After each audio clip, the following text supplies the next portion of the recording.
जय श्री राधे दोस्तों, केपी की वाणी चैनल में आपका स्वागत है। माता रानी का आशीर्वाद पाने हेतु कमेंट में जय माता दी अवश्य लिखे। वहीं अगर आप महाकाल के भक्त हैं तो कमेंट में हर हर महादेव अवश्य लिखे। यकीन जानिए माता रानी संग महादेव की कृपा आप पर अवश्य बरसेंगी। दोस्तों, इस वीडियो में आपको नवरात्रि में चंद्र राशि परिवर्तन से जिन 5 भाग्यशाली राशि के जातकों के सगाई शादी विवाह के योग बन रहे हैं उसकी जानकारी दूंगा। जैसा कि आपको ज्ञात है, शारदीय नवरात्रि का शुभारंभ 15 अक्टूबर को होने जा रहा है, तो इसके बारे में विस्तार से बताऊंगा। इसके अलावा उपाय भी बताऊंगा। साथ ही आपको उन 5 राशि के जातकों के दिशा, दूरी और नाम की भी अवश्य ही जानकारी दूंगा। उससे पहले आपको बता दें कि अगर आप माता रानी के दरबार में अपनी अर्जी लगवाना चाहते हैं तो आप अपनी स्वेच्छा से जो भी आप अर्जी शुल्क है वह आप केपी की वाणी पर भेज सकते हैं। आपकी जो भी अर्जी है वो माँ अम्बे के दरबार में वहां पर लगवाई जाएगी और आपकी जो भी मनोकामनाएं हैं उसके हेतु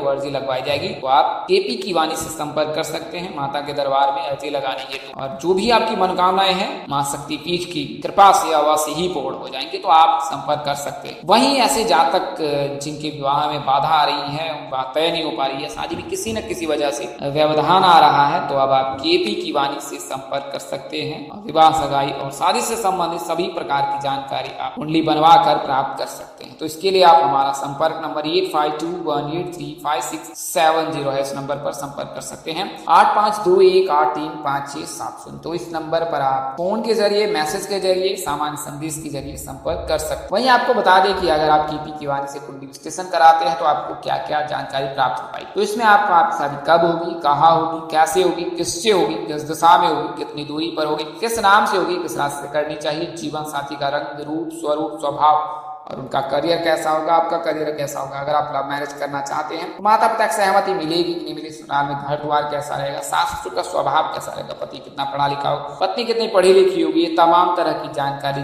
आप केपी की वाणी से कुंडली बनवा कर या फिर आप लिखित प्राप्त कर सकते हैं। इसके अलावा विवाह कर रहे हैं या तय हो रही है शादी, तो भी आप कुंडली मिलान करा लें। इसके लिए आप स्थानीय पंडित व ज्योतिष से भी संपर्क कर सकते हैं तथा केपी की वाणी से संपर्क कर यह जानकारी क्या कर सकते हैं। अगर आप वैवाहिक जीवन व्यतीत करें, वैवाहिक जीवन में किसी प्रकार की परेशानी है तो भी आप संपर्क कर सकते हैं और कुंडली मिलान। तो आइए वीडियो में आगे बढ़ते हैं। जैसा मैंने आपको नंबर बताई दिया 8521835670, इस नंबर पर आप संपर्क कर सकते हैं। डिस्क्रिप्शन बॉक्स में भी नंबर दिए गए, वीडियोज में भी नंबर दिए गए, तो आप वहां से भी नोट कर सकते हैं। अक्टूबर का महीना बेहद शुभ रहने वाला है। हालांकि पितृपक्ष 14 अक्टूबर तक रहने वाला है, उसके पश्चात पितृपक्ष समाप्त हो जाएगा।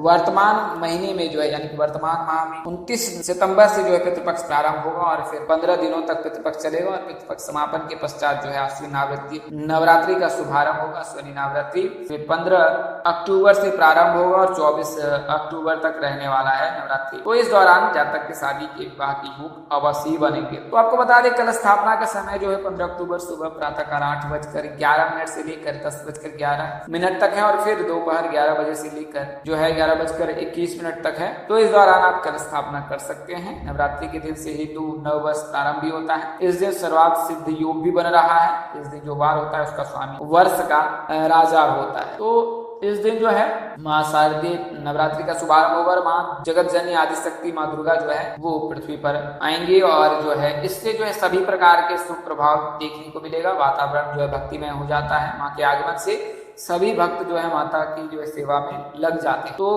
प्रथम दिन यानी प्रतिपदा 15 अक्टूबर को, द्वितीय वो 16 अक्टूबर को, तृतीया 17 अक्टूबर को है, चतुर्थी 18 अक्टूबर को, पंचमी 19 अक्टूबर को, षष्ठी 20 अक्टूबर को। षष्ठी बेहद शुभ होता है, इसके बारे में बताऊंगा। सप्तमी 21 अक्टूबर को, अष्टमी 22 अक्टूबर, नवमी 23 अक्टूबर और दशहरा 24 अक्टूबर को है।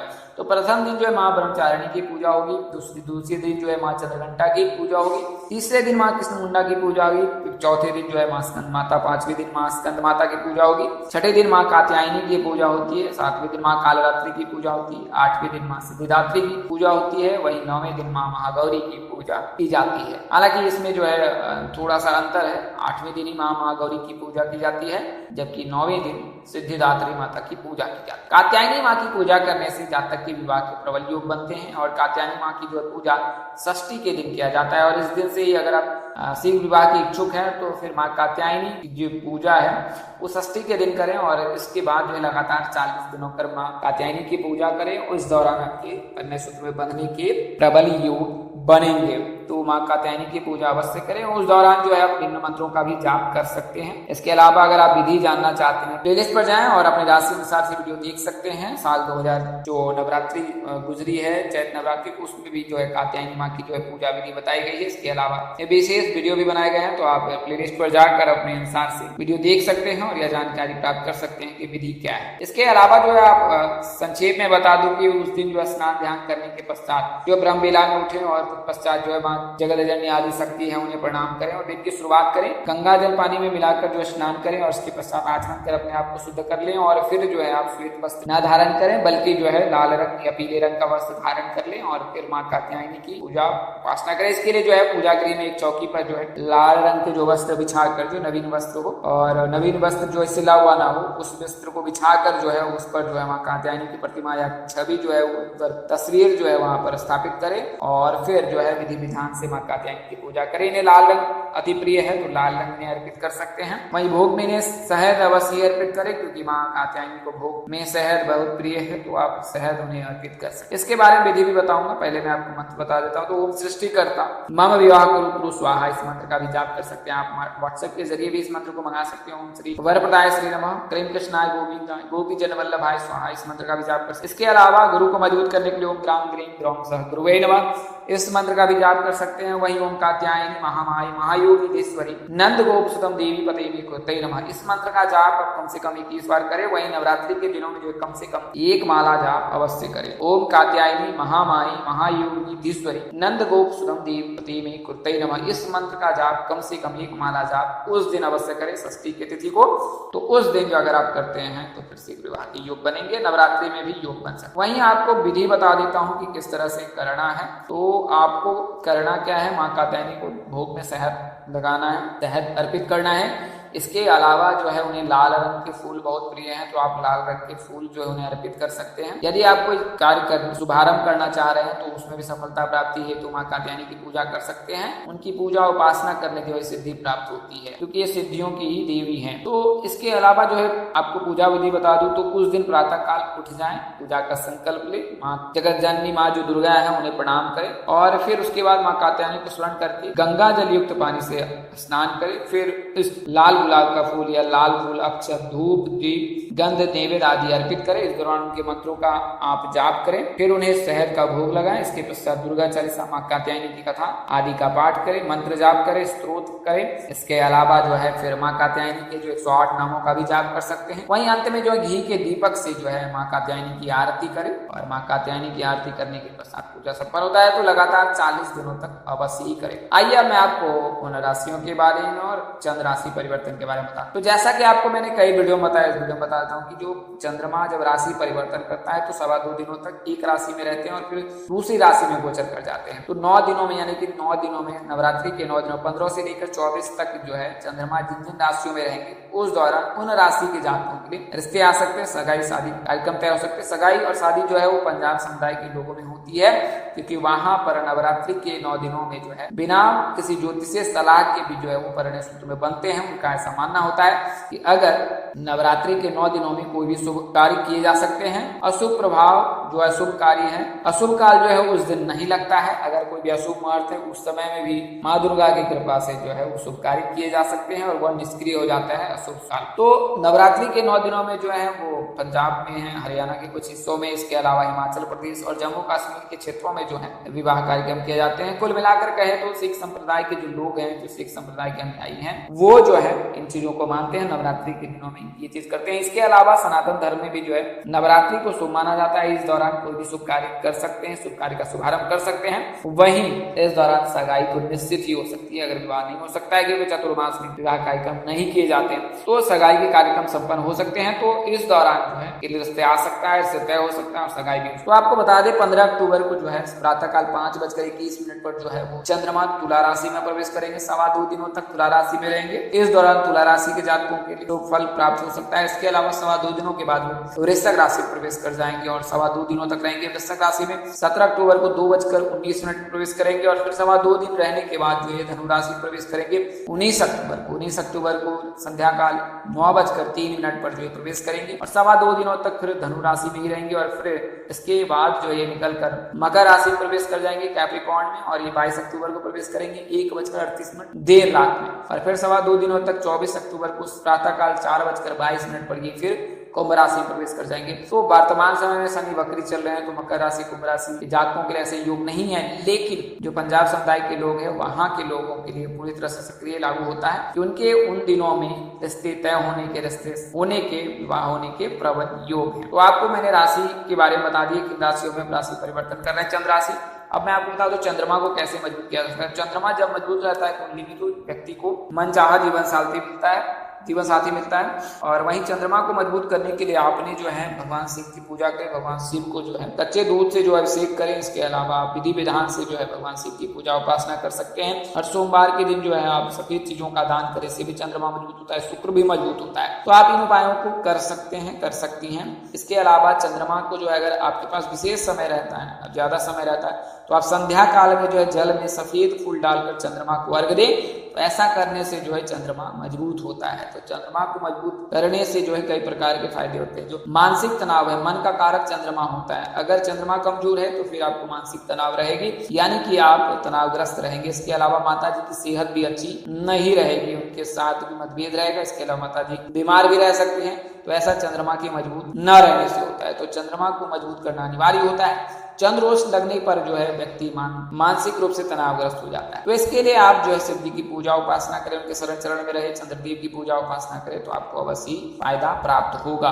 और एक बार चंद्रमा मजबूत हो जाता है या उनकी दृष्टि शुभ पड़ जाती है तो न केवल मानसिक तनाव से निजात मिलता है बल्कि विशेष कार्य में भी सिद्धि प्राप्त होती है। तो नवरात्रि में जिन 5 राशि के जातकों के लिए जो है उनकी दिशा, दूरी और नाम बता देता हूँ। तो तुला राशि इसमें प्रथम है क्योंकि 2 दिनों तक तुला राशि में ही चंद्रमा का गोचर रहेगा।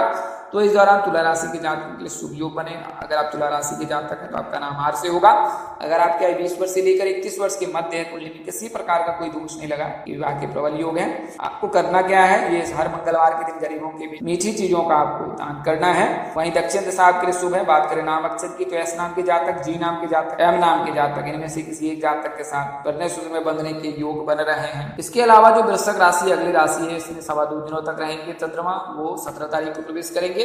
तो वृश्चिक राशि के जातक के भी आयु की बात करें तो 21 वर्ष से लेकर 32 वर्ष के मध्य के जो भी जातक है वृश्चिक राशि के, उनके लिए शुभ योग बन रहा है। नवरात्रि के दिनों में हर शुक्रवार को शिव जी को इत्र और जल अर्पित करें। वहीं नवरात्रि के दिनों में जो है माँ दुर्गा को जो है 7 लाल रंग के फूल जो है अर्पित करें और इन दिनों में जो ब्रह्मचर्य नियमों का पालन करें, शयन जो है वो नीचे भूमि पर करें तो ज्यादा उत्तम होगा और माँ की पूजा उपासना जो है विशेष प्रकार से करें। बात करें नाम अक्षर की तो एस नाम के जातक, जी नाम के जातक, आर नाम के जातक, इनमें से किसी एक जातक के साथ कन्या सूत्र में बंध सकते। हालांकि अगर बात करें राशि की तो सिंह राशि के जातक या फिर आपके मेष राशि के जातक के साथ कन्या सूत्र में बनना शुभ होता है। तुला राशि के जातकों के साथ भी इनके कन्या सूत्र बनने के प्रबल योग रहते हैं। इसके अलावा धनु राशि है, धनु राशि में भी चंद्रमा 2.25 दिनों तक रहेंगे और नवरात्रि के दिनों में अक्टूबर में रहेंगे। तो अगर आप धनु राशि के जातक हैं, आपकी आयु 20 वर्ष से अधिक है, 21 वर्ष के मध्य है, तो इस वर्ष योग है, नवरात्रि में भी प्रबल योग है। बात करें हर बुधवार को जो है भगवान गणेश जी को दुर्बार अर्पित करें। इसके अलावा माँ दुर्गा को जो है श्रृंगार की वस्तु में हर बुधवार के दिन अर्पित करें। स्नान ध्यान करने के पश्चात निकटतम दुर्गा मंदिर जाकर वहां जो है माँ को जो है